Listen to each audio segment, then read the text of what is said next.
The Palace of Versailles dates back 400 years. It began with the most powerful king of France, Louis XIV. He was called the Sun King, not only because he loved glittering designs, but also because he compared himself to sun. He symbolized the center of France.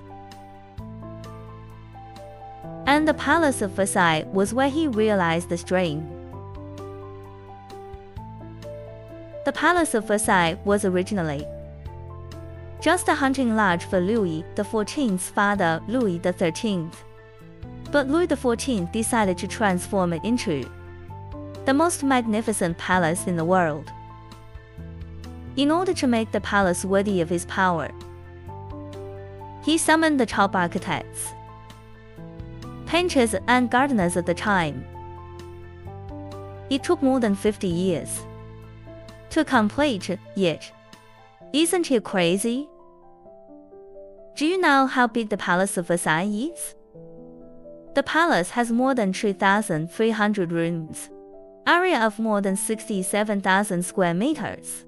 The size is about 10 football fields. The gardens behind it are even more exaggerated. Gardens alone are 800 hectares, which is about the same size as the country of Monaco. Won't you take a walk here?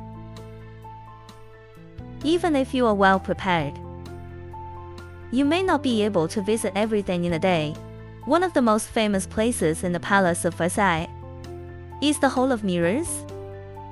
It is 73 meters long and decorated with 357 huge mirrors. But do you know? Mirrors were rare in 17th century, and these mirrors were imported from Italy. In order to get them smarter making technology, Louis XIV even sent spies to steal Italy.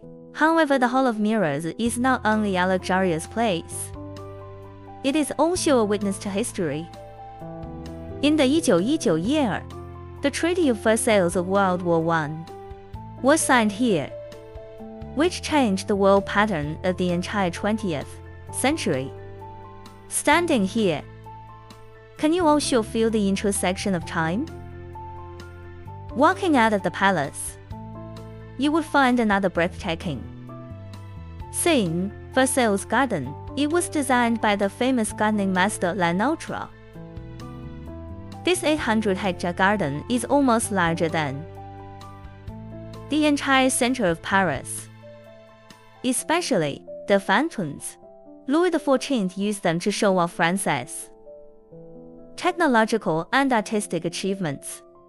Do you know that the trees, lawns, and flower beds here are trimmed into perfectly symmetrical geometric shapes? It is said that the gardeners used thousands of craftsmen and gardeners to achieve the perfect effect.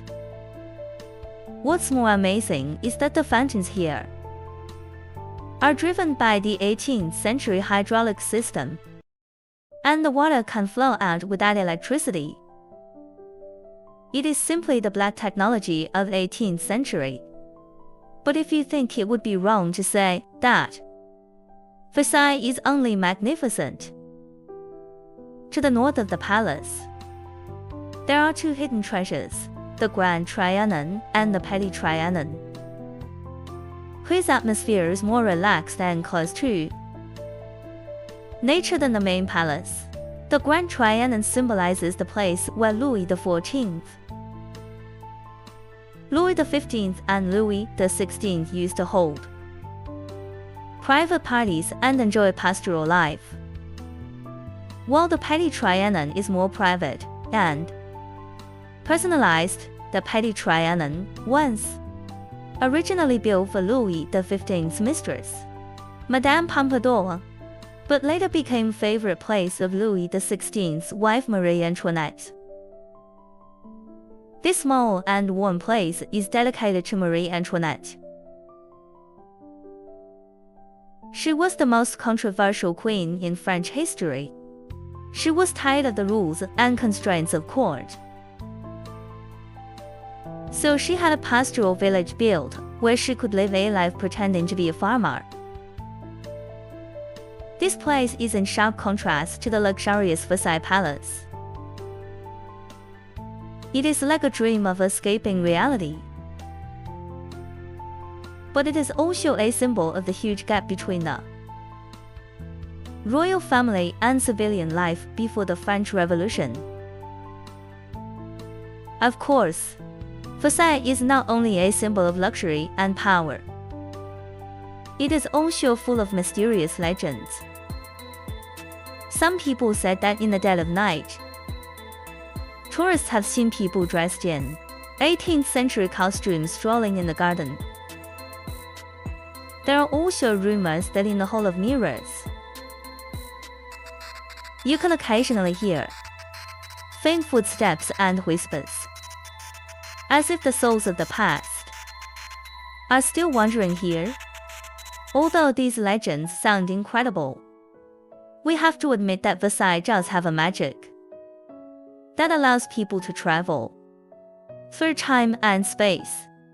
If you like today's content, don't forget to like, subscribe to my channel, and tell me in the comment area, what do you most want to see in Versailles? See you next time.